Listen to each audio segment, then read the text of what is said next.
Hello, everyone. This is Alexander Horat, your host of the Morgan Millennial Minute. The show is brought to you by David Morgan of themorganreport.com. And today we're going to be having a very special guest. His name is Jonathan Farber. He's the host of the Millennial Millionaire Through Real Estate podcast. Uh, Hello, Jonathan. How are you? I'm doing great, man. Thank you so much for having me. Oh, that's great. So I wanted to ask you a little bit because I saw that uh, you were able to achieve financial freedom when you're 27. Can you tell the viewers how you were able to accomplish that? Yeah, man. It started when I was 22. I moved to Raleigh, North Carolina, and I was working in corporate at a company called NetApp. It's just a storage company, infrastructure. Good way to make money, but had no passion for it. And basically realized that pretty early and just started thinking about how I could do real estate on the side or figure out strategies to kind of replace my income with more passive income or income that I could at least control a little bit more. So, your listeners, or I don't know how big your real estate audience is, but anyway, Bigger Pockets is a great platform for people to get started with that stuff. And that's kind of how I got into the mix of learning about beginner strategies, low money down strategies, creative financing strategies to buy my first rental. And basically, my strategy was just base hits for a couple of years. I thought it was an approach that anyone could follow. That was kind of the cool thing I thought real estate could offer, was that it was kind of a blueprinted strategy. You just followed the steps and the people before you. So for me, it was just I was doing a strategy called house hacking every year, which just means you put little money down, buy something, live in it, rent out the other rooms or units, and then you move out, turn it into a rental. And then I started buying some other rentals along the way down there. And yeah, then when COVID hit, shifted things a little bit to start doing Airbnb and wholesaling, and then also just converting the regular rentals into furnished rentals. And between those three things, this year was able to go full time with it, and support myself to just kind of have the freedom to do what I want. Well, that's really cool. So you were talking a little bit about Airbnb's vacation rentals. So do you think that is better than traditional renting now? Right now, if you look at certain places, you can gross 3 to 4 times what you can with traditional rentals just by having furniture. It doesn't have to be nightly Airbnb. It could be on sites like Furnish Finder or even just doing traditional month to month leases. But people don't want to, I think, lug around as much furniture as they used to. And I think people are moving around a lot more, at least millennials. So I think for a lot of people, they're looking for furnished options. So there's a big spike in that. And yeah, I think Airbnb it's a little bit of a bubble right now. I don't think that this can last because, to be honest, it feels too good to be true. Like the returns that we're seeing in some of these properties is 40 or 50%. But I think in general, there is going to be a market that lasts with this, even beyond that, when that drops back down to maybe even something normal like 15 or 10%. But I think furnished rentals will be here a little bit more to stay. I personally think the whole lease model is going to probably change as well, in time. And I think, Airbnb will have its place. I think people will keep traveling, but especially with COVID, there's so much travel right now. People want to get out of the house that I think it's a little bit of a spike that may not last. But I think general long term, there will be a lot of change that stays. Yeah. So one question I wanted to ask also was, so how can a millennial just starting out do what you did? What are some of the first steps that you would tell them to do? Yeah, the first step for me was education. My first mentor with it was just always preaching about how you have to learn the lingo, you have to learn the way the game is played so that when you're talking to the players or the people that could bring you deals, they don't immediately know that you're like an amateur beginner. So he was always talking about you want to put the words on index cards and just learn them so that when someone asks what you're looking for, you know how to tell them. You can articulate basically your goals and what you want to find. So I would say base level education is probably the most important thing. Then beyond that, I would say it starts with picking a strategy. There are a lot of strategies. For me, I was interested in ways that I could kind of do it with less money down. So an easy one, the most popular one that I think people, develop or get into once they know about it is called house hacking, where you're buying something, you need a place to live anyway, and by living in it and renting out the other rooms, most people have roommates anyway when they're under 25, you can live for free. So then you're learning, you're offsetting probably your biggest expense, which for most people is housing.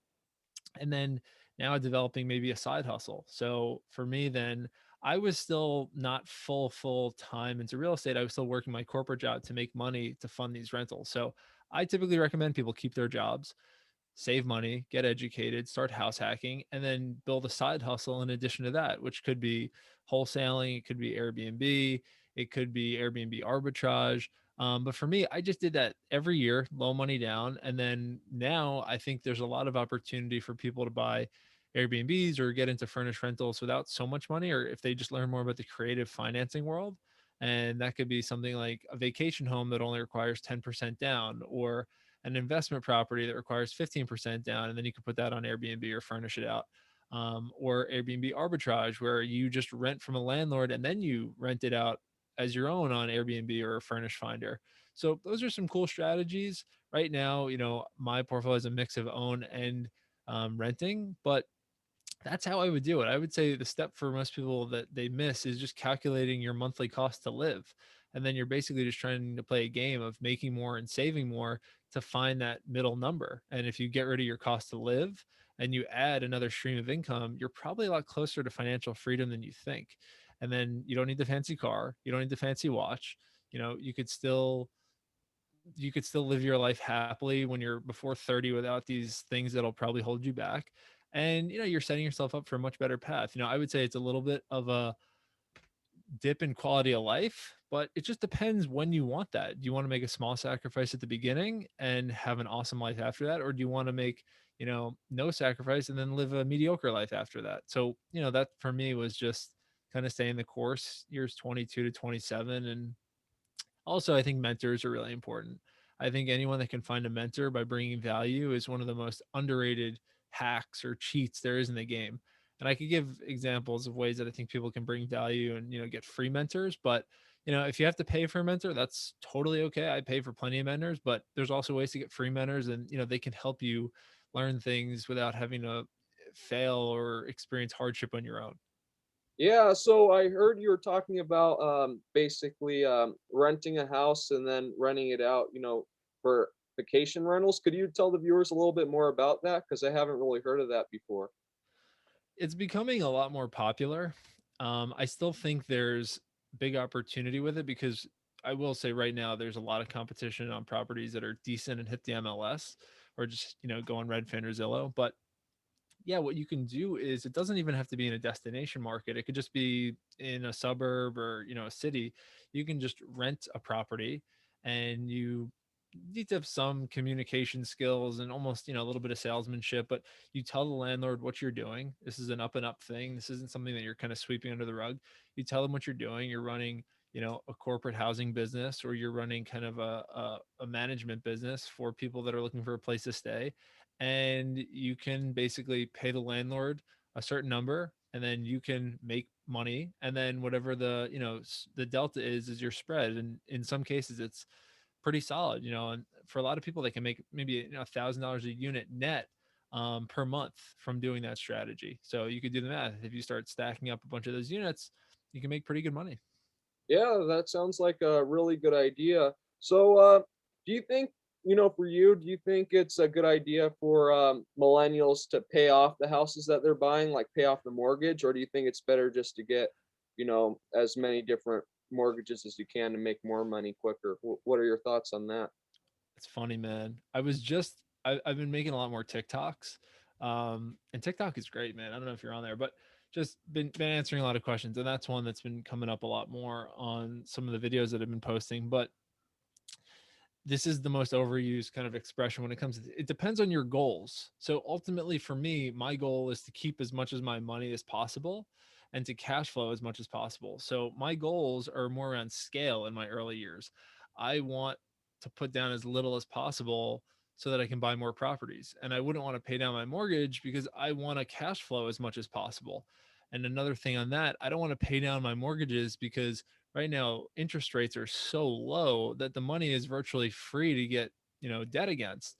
So I don't recommend it. But for some people that want either peace of mind, or they don't plan on scaling, they just want to have a couple units, then yeah, pay them off, and then you're free and clear. And you can make higher quote unquote cash flow, but you're not making as much as you think because you could probably get leverage against that equity and you could put it into other places to make more money. But again, it's like a risk reward and everyone has a different risk profile. So it really just depends. But I don't do that. And, for most millennials, I don't recommend that either. Yeah. So I wanted to share my screen with you really quick on something that I saw. So here's a chart right here. So it's talking about the lumber price. Basically, it's down from its high in 2021. It's Uh huh. crashing quite a bit. So I was just wondering, do you think we're heading into a deflationary period? And what does this mean for the housing market? Do you think they're going to be लोग to build a lot more houses now? Do you think the real estate market may go down? What are your thoughts on what's happening? Uh, man, hard to say. I really don't, speculate. I think they're going to tweak interest rates depending on inflation, if they need to avoid really, like prices plummeting.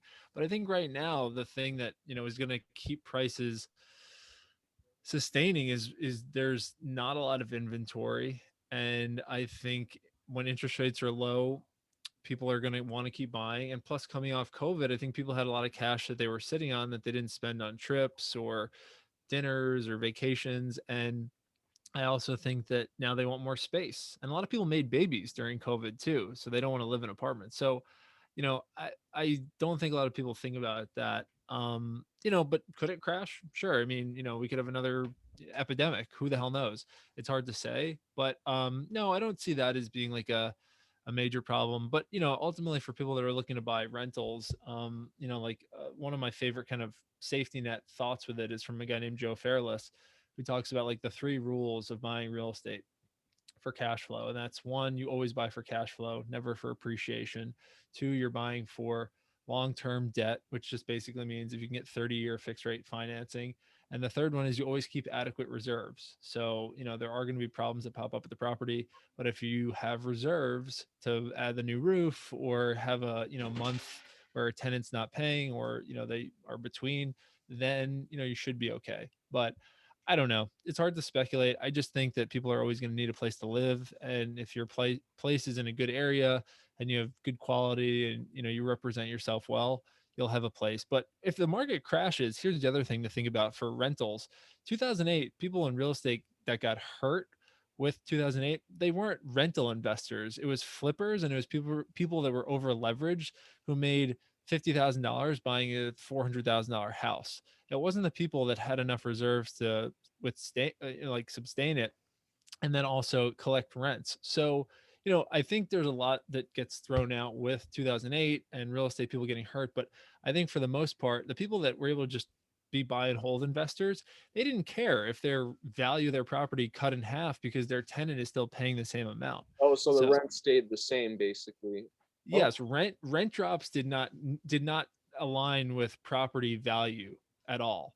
That was like the biggest thing. They may have dropped a little, but if the value of the home dropped 50%, rents were not dropping 50%. They might have dropped 20 tops. So that is a really important thing to think about. Flippers got hurt and people that were over leveraged got hurt.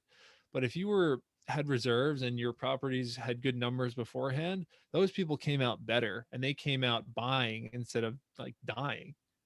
oh, well, that is a really good point because that is true. Rentals, the rent may not go down with the housing price, so that's a good point.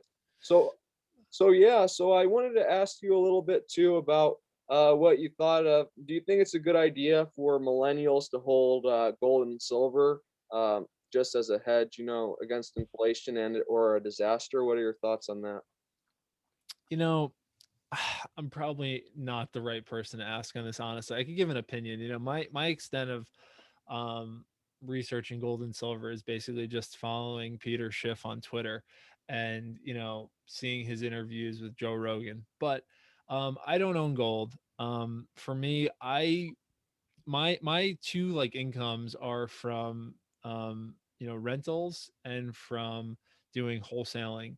And for me, and now we're doing some online courses, which I think is a good way to also make money that doesn't require a lot of overhead. But for me, my whole thing is monthly cash flow.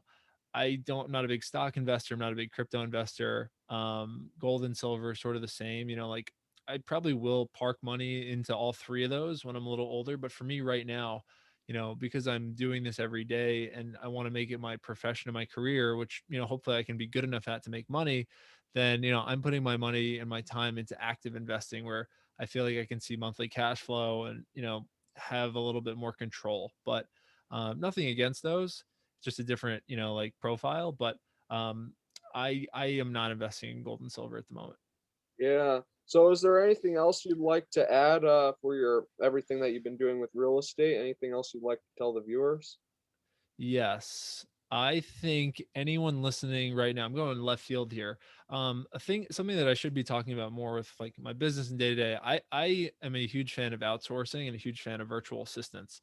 I feel like it's one of the most underrated hacks in business, especially if you're trying to keep a lean operation and scale while keeping some quality of life. And there is amazing labor that you can hire for that is $3 or $4 or $6 an hour that can do all sorts of tasks for you. So that is also how we kind of run the day to day. If it's cold calling or email management or calendars or texting people, doing social media, I think that's something that we just like think is still really underrated and is totally learnable. And I feel like once people get their first thing outsourced, a lot will follow and it kind of becomes a game and you start to wonder what is a good use of your time. So, if anyone has questions about that, feel free to reach out. We're going to be creating more content around that. And yeah, I just think that's kind of a cool thing that for me has been a fun way to, add some like systems to this instead of it just being, in my mind, it seemed a little boring. So yeah, that's just something that's been top of mind for me. So what's a good way for people to contact you? I would say on any social media, my handle is the same, JONJFARB. I'll answer any DM on Instagram. I do have a website, just johnjfarber.co. You could check that out. But I would say more on social media. We also have a Facebook group of about 4,000 investors. We do a podcast called Millennial Millionaires Through Real Estate. And, we just try to field questions or, anyone that wants to talk, try to communicate or help people get started. So any of those would be good. And yeah, happy to have conversations with people or, create content. Well, that's great, Jonathan. So if all the viewers could please check out his site. That'll be really great. And I would like to thank you for being on the show, and I hope we can have you on again soon. Alexander, you the man. Appreciate you having me on. Okay, well, and thank you all for the viewers who are watching the show. If you could please subscribe to the channel and also subscribe to the Morgan Report, that'll be really appreciated. Okay, thank you all. God bless. See you guys.